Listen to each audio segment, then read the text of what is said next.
Shalom saudara, saudara pastinya tidak asing dengan kata unity atau kesatuan hati. Gereja kita selalu menggaungkan kesatuan hati sebagai nilai yang penting. Dalam Voice of Pentecost kali ini, kita akan membahas bagaimana Pentakosta menghadirkan kesatuan. Doa Tuhan Yesus untuk murid-muridnya sebelum diserahkan untuk disalibkan dalam Yohanes 17 ayat 1 sampai 26 khususnya pada ayat 20 sampai 23 menekankan bahwa Yesus ingin mereka tetap menjadi satu sesudah ia kelak naik ke surga. Tuhan tahu disunity merupakan tantangan yang akan dihadapi para murid. Perpecahan dapat terjadi karena perbedaan pandangan, latar belakang, suku, dan pekerjaan.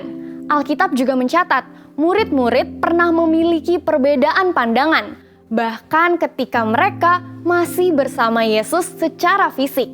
Maka tidaklah heran doa Tuhan Yesus sebelum penyerahan dirinya memiliki pesan unity. Dalam Yohanes 13 sampai 16, banyak pesan unity yang Yesus ajarkan dan janjinya atas pencurahan Roh Kudus. Ia juga memerintahkan muridnya untuk saling mengasihi dan melayani. Namun, semua ini dapat terjadi dengan tuntunan Roh Kudus. Tanpanya, unity di antara mereka dan generasi penerusnya tidak akan terjadi dengan mulus. Inilah mengapa Yesus mengajarkan tentang Roh Kudus dan perannya atas gereja. Roh Kudus adalah Allah dan menjadi sentral bagi murid-murid dan gerejanya untuk melakukan ajaran Yesus serta mewujudkan kerinduan hati Yesus akan kesatuan. Setelah kebangkitannya, Yesus mengingatkan para murid untuk menantikan Roh Kudus. Ia memerintahkan mereka untuk tinggal di Yerusalem dan dibaptis dengan Roh Kudus. Setelah menerima kuasa Roh Kudus, mereka akan menjadi saksinya di Yerusalem, seluruh Yudea, Samaria, dan sampai ke ujung bumi. Saudara, pencurahan Roh Kudus bukan saja memperlengkapi para murid, tetapi juga memampukan mereka untuk hidup dalam kesatuan. Kisah Para Rasul mencatat, setiap kali Roh Kudus dicurahkan, terjadi unity atau kesatuan.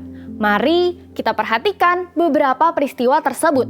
Yang pertama, pada hari Pentakosta, mereka yang menantikan pencurahan Roh Kudus mendapatkan baptisan Roh Kudus dan tanda awal berbahasa roh seperti tertulis di Kisah Para Rasul 2 ayat 1 sampai 4. Pandangan orang yang melihat peristiwa tersebut pastinya berbeda-beda.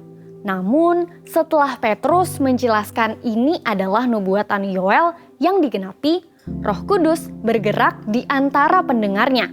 Lalu, ribuan orang dari berbagai tempat dan bahasa bertobat, memberi diri dibaptis, dan bersatu. Yang kedua, Roh Kudus menuntun gereja untuk menunjuk 7 orang atas pelayanan jemaat. Mereka banyak melayani di luar tanggung jawab awal yang dipercayakan, bahkan kepada orang dan tempat yang sebelumnya tidak terpikirkan, seperti pelayanan Filipus di Samaria dan kepada sida-sida Ethiopia.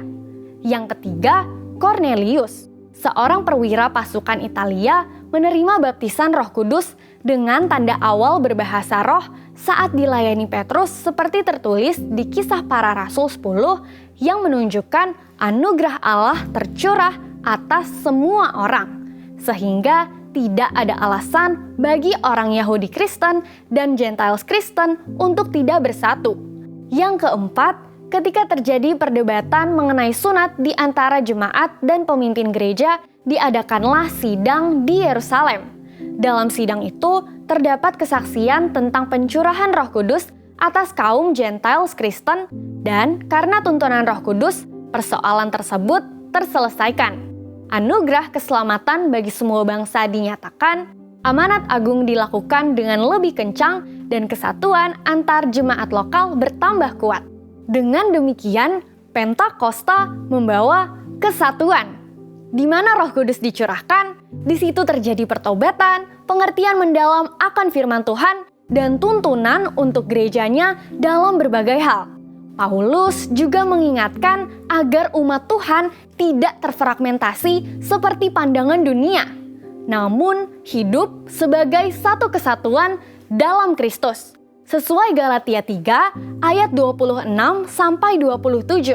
Sebab kamu semua adalah anak-anak Allah karena iman di dalam Yesus Kristus. Sebab kamu semua yang dibaptis dalam Kristus telah mengenakan Kristus. Dalam hal ini tidak ada orang Yahudi atau orang Yunani, tidak ada hamba atau orang merdeka, tidak ada laki-laki atau perempuan, karena kamu semua adalah satu di dalam Kristus Yesus. Saudara, tugas kita saat ini adalah melanjutkan apa yang telah Yesus ajarkan dan para rasul kerjakan, yaitu hidup dalam kesatuan, karena kita telah menerima Roh Kudus dan kasih Kristus. Untuk penjelasan lebih lengkap dari tim teologi kami, silahkan scan QR Code yang tersedia atau buka website kami di gbigatsu.id. Tuhan Yesus memberkati.